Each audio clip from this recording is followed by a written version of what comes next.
Guys, फिर से एक और नए ट्रेनिंग वीडियो में। तो आज के वीडियो में आप लोगों को एक बहुत ही ज़्यादा पूछे जाने वाले सवाल, जो आप हमसे कमेंट में भी पूछते हो, आईडी लेते टाइम भी पूछते हो, आईडी लेने के बाद भी यही सवाल पूछते हो कि सर रिजेक्ट हो गया कोई डाटा तो उसका क्या होगा, क्या उसका रिफंड मिलेगा, नहीं मिलेगा, क्या होगा, कैसे उसको री एंट्री करें। इसका बहुत ज़्यादा आप लोगों का सवाल है। लेकिन मैं हर एक वीडियो में, मैंने पिछले वीडियो में कहा है कि हमारे यहाँ पे इस आईडी में अगर आपका कोई भी डाटा रिजेक्ट होता है तो आपको री एंट्री का ऑप्शन मिल जाता है, कोई चार्ज नहीं कटता।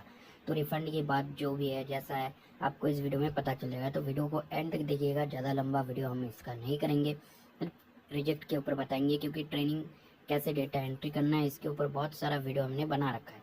तो फॉर्म फिलअप करने का तो वीडियो हम इसमें उस पर नहीं जोड़ेंगे, क्योंकि वीडियो बहुत लंबा हो जाएगा, फिर आप देखोगे नहीं।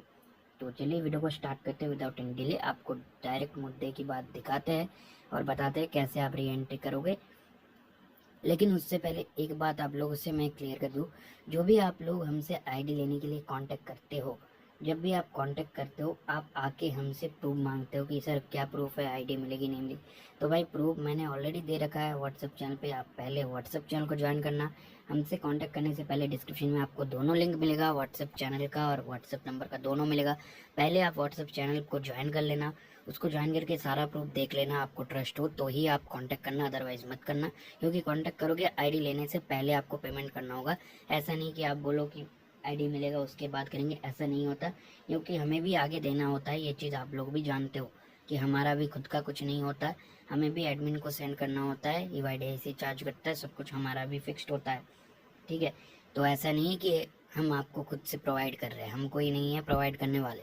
तो ये आप ध्यान में रखिएगा, हम बस एज ए एडमिन काम करते हैं, ऐसा कुछ नहीं है कि आपको हम टोटल अपनी ओर से प्रोवाइड कर रहे हैं। ठीक है, सारा कुछ सिस्टमेटिक काम होता है, एक पैटर्न में काम होता है, और उसके लिए आपको पेमेंट पहले करना होगा। ये चीज़ आप ध्यान में रखिए, तो ही आप कॉन्टैक्ट कीजिएगा, अदरवाइज कॉन्टैक्ट करने की ज़रूरत नहीं है अगर आपको ट्रस्ट ना हो तो।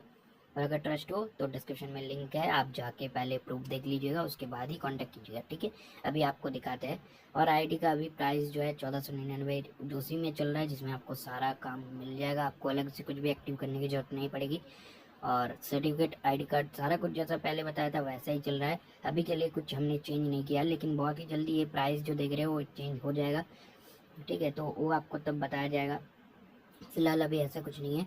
तो देख सकते हो इस आईडी से मैंने पिछले वीडियो में आपको 2 दिन पहले मैंने एक वीडियो डाला था, जिसमें कि आप लोगों को मैंने मोबाइल नंबर अपडेट करके दिखाया था। ठीक है ना, तो मोबाइल नंबर जिनका लिंक था उसका वापस से चेंज करने का। आप लोग कह रहे थे कि OTP लगेगा, क्या लगेगा, लेकिन हमने कहा था कि नहीं, अपना इसी MP सॉफ्टवेयर से आपको कुछ भी OTP नहीं लगेगा, फिंगर से उसका होगा, या तो विदाउट फिंगर आपको करना होगा, जिसमें कि चार्ज ज़्यादा रहेगा, जो भी है।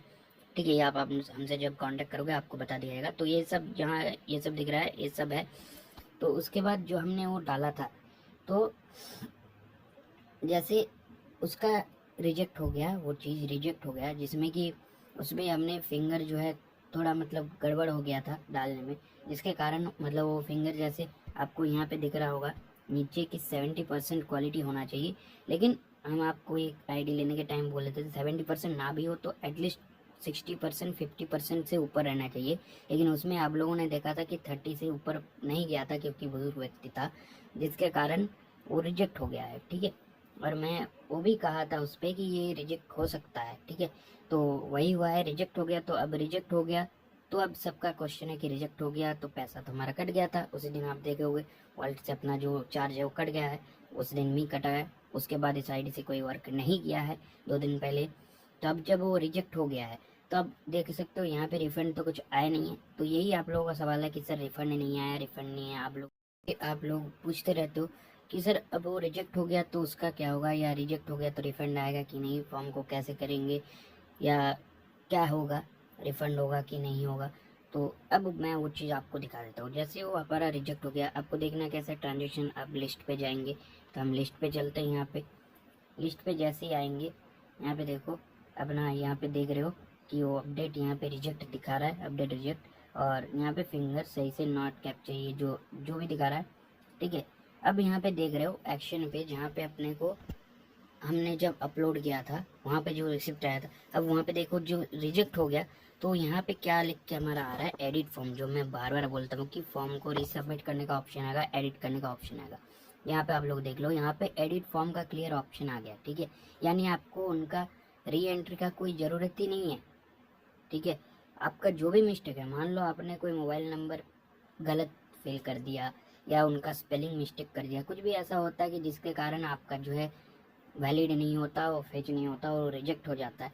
ऐसा कुछ भी कारण हो, चाहे कुछ भी आपका रीजन है, तो उसमें आप जो है सिंपली एडिट कर सकते हो जिस सिर्फ उस चीज़ को। ये इस आईडी का सबसे बेस्ट फीचर है, बाकी किसी पोर्टल में आपको ये नहीं मिलेगा, सिर्फ हमारे सर्विस में ही मिलेगा। क्योंकि हम समझते हैं वापस पुराने से एंटर करना बहुत मुश्किल होता है। क्योंकि अगर मान लीजिए आपने कोई स्पेलिंग मिस्टेक कर दिया, टाइपिंग मिस्टेक कर दिया, उस केस में अगर आप कस्टमर से बात करते हो कि ऐसा हो गया सर, तो कस्टमर आपको आपके ऊपर गुस्सा दिखाता है, ऐसा वैसा कि आपने लापरवाही किया है, ऐसा किया है, वैसा किया है, हमें रिफंड दे दो, ऐसा वैसा बोलता है। इसी को समझते हुए हमने ये ऑप्शन डाला है।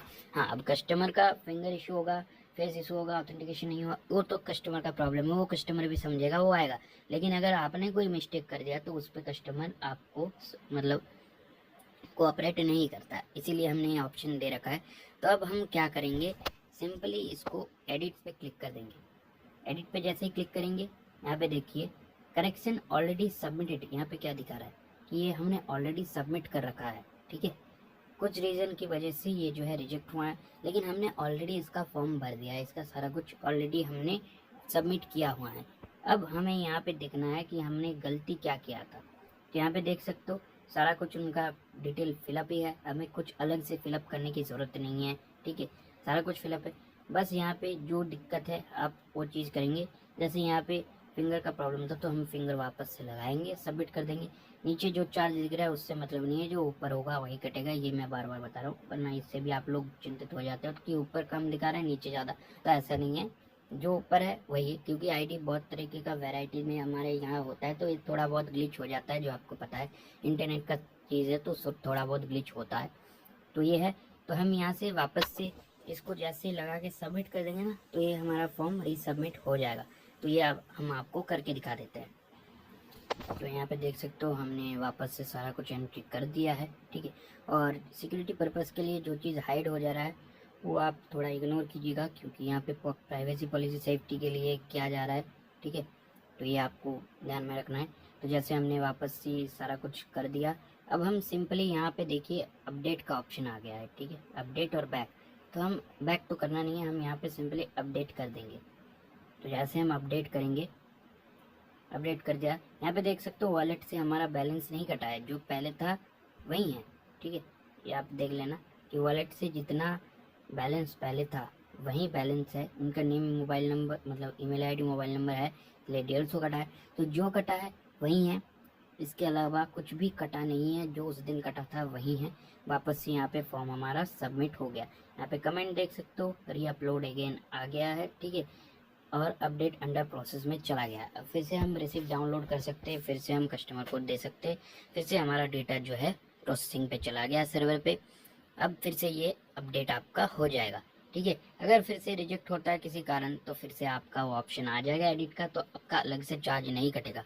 तो जो लोग इस पे डाउट थे जिनका भी कि रिजेक्ट हो गया तो क्या होगा, तो रिजेक्ट होने के बाद आपको रिफंड मिलेगा कि नहीं, तो आपने देख लिया कि रिजेक्ट होने के बाद आप डायरेक्ट उसी फॉर्म को एडिट कर सकते हो, कोई अलग से आपको चार्जेस नहीं लगेगा वहाँ पे। लेकिन हाँ, ये चीज़ ध्यान रखना कि उसी कस्टमर का होगा, क्योंकि बहुत टाइम पे हमने देखा है कि रिटेलर ऐसे गलती कर रहे हैं कि किसी जिसका रिजेक्ट हुआ है उसका ना डाल के उसी की जगह पे उसी फॉर्म में किसी और का डिटेल सबमिट कर दे रहे, तो उस केस में आपको रिजेक्ट हो जाएगा वो, ठीक है। तो ये चीज़ आपको ध्यान में रखना है कि जिस कस्टमर का रिजेक्ट हुआ है उसी कस्टमर का आपको री एंट्री डालना है, उसी का एडिट करना है, किसी और का नहीं कर देना है, अदरवाइज वो सक्सेस नहीं होगा। तो ये बात है, आपने देख लिया रिजेक्ट होने के बाद कैसे क्या करता है, रिजेक्ट होने का प्रोसेस आपको दिखा दिया, रिजेक्ट होने के बाद एडिट कैसे करोगे। उम्मीद है वीडियो अच्छी लगी है। अगर वीडियो समझ में आई है तो एक लाइक कर दीजिएगा, चैनल पे नए हो तो सब्सक्राइब तो करके ही जाना।